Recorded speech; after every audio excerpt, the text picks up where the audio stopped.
All right, so UFC 328 is going to take place in the Prudential Center in New York, New Jersey, facing off in between Hamzat Chimaev and Sean Strickland, and I'm going to go through every fight on the card, starting off with the early prelims, ending with the main event, giving my prediction and breakdown for every single fight on the card, starting with, and I gotta say, this is a really good fight card. Like, even for people who don't know about fighters in and out, like myself, it's a card where you look at it and you just go, there are stars in the making, unks in the middle of the card, and then high talent at the top.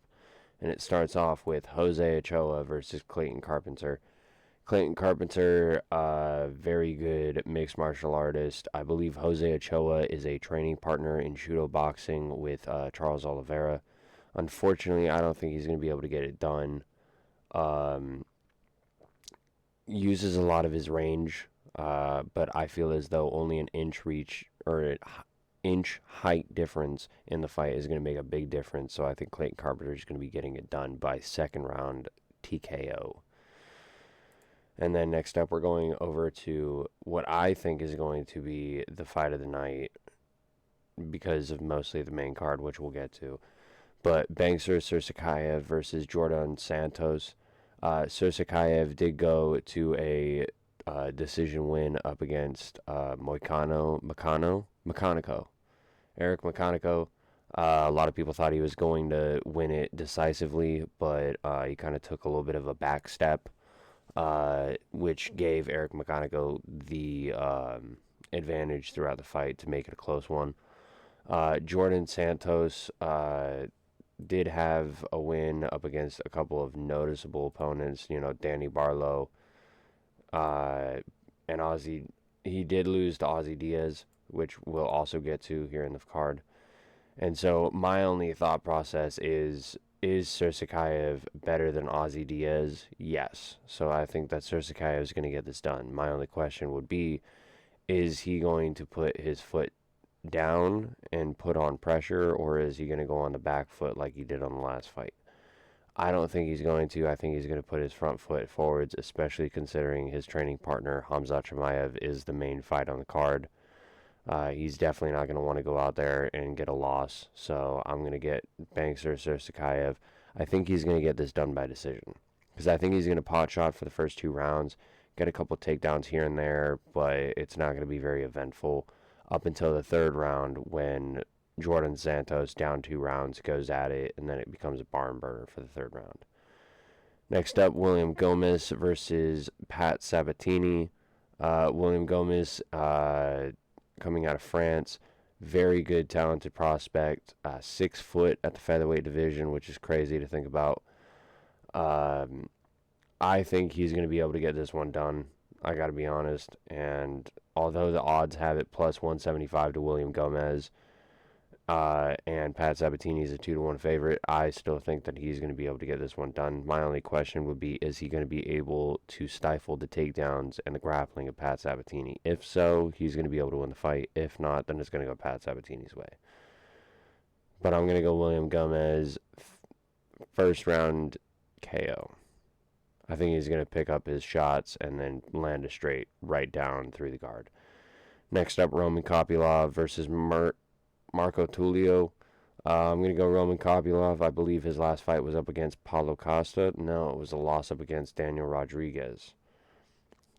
Has been on a bit of a loss streak with going up against Paulo Costa and then losing up against Gregory Rodriguez. But we do have to realize that they are decisions. He's not getting knocked out. If there is a knockout or a TKO, it's by his way. If he's losing, it's by decision. And Marco Tulio has been knocked out once, I believe. Once or twice. With his last one being a TKO loss to Chris Duncan. So I'm going to go Roman Kopylov on this one, getting it done by decision, pot-shotting, in the same way Sursakayev does.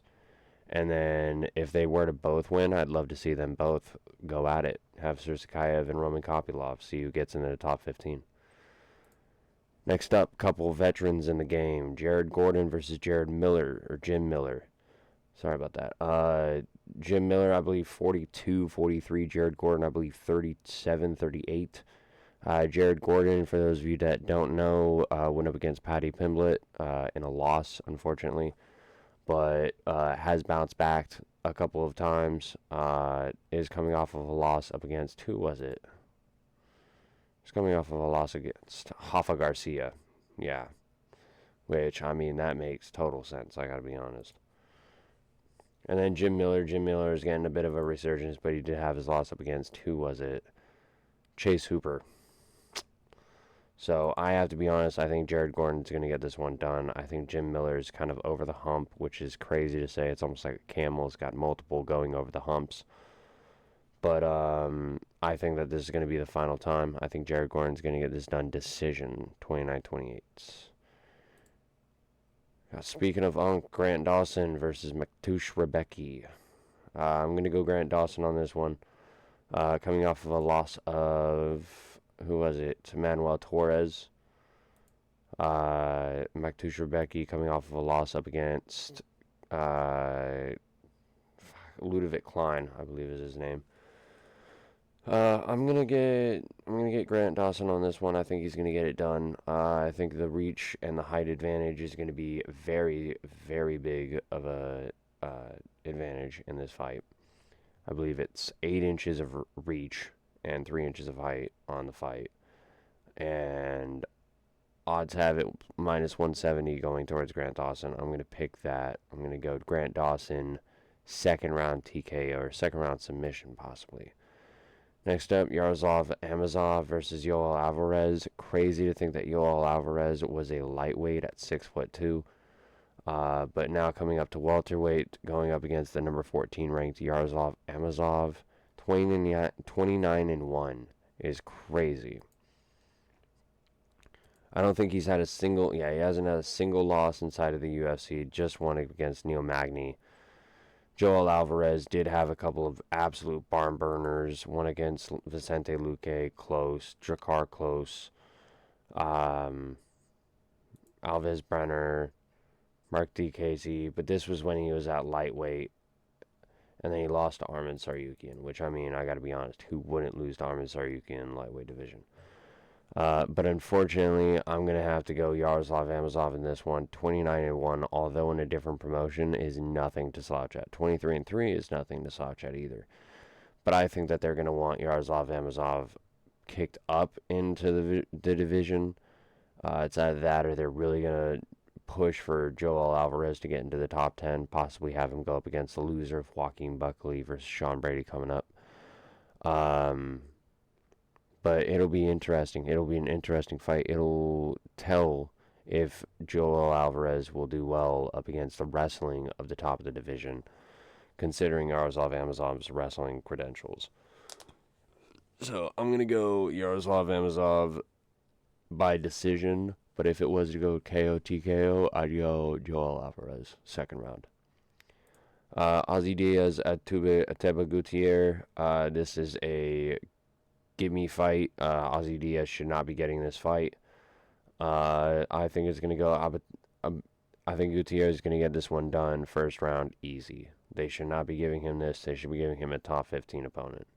They should be giving him Yaroslav Amosov or somebody like that, but in the middleweight division, because I just realized that was welterweight. Next up, lightweight, King Green versus Jeremy Stephens, a.k.a. Bobby Green. I'm going to go Bobby Green in this one. When he's going up against shorter opponents, he's able to style on them. When he's up against taller opponents, not able to do the same thing. Having those hands down and the chin up only works when you have a pull counter up against somebody who has a shorter reach. Now, luckily enough, they have the same exact reach. The only thing is Jeremy Stephens is not very good at placing his combinations in full while switching stances. He'll throw 1 to 2 shots, reset. 1 to 2 shots, reset. He might throw an overhand in a switch stance, but Bobby Green's going to be able to get that timed up perfectly. I think he's going to be able to get this one done decision, 29-28. Next up, Joaquin Buckley, Sean Brady. I think Sean Brady is going to get this one done. I don't think Joaquin Buckley, although training with Kamaru Usman after the loss to Kamaru Usman, I think he just was not used to the wrestling, and I think even with him training wrestling, he's not going to be ready for Sean Brady. Sean Brady is a different animal as soon as it gets down onto the ground. Stand-up wise, I do have it going Joaquin Buckley's way, but as soon as it goes to the clinch, the ground, it's Sean Brady's world. And I think he's going to be able to get this one done submission second round, most likely a Darce choke or a guillotine from bottom. Next up, Wilder Cortez Acosta, Alexander Volkov. I think Wilder Cortez Acosta is going to get this one done. Volkov was good a couple of years ago going up against Real Gone, but unfortunately, that one debauchery, that one robbery that he had up against Real Gone has really derailed his career. He did get the win over Jailton Almeida, but Jailton Almeida is also a grappler through and through.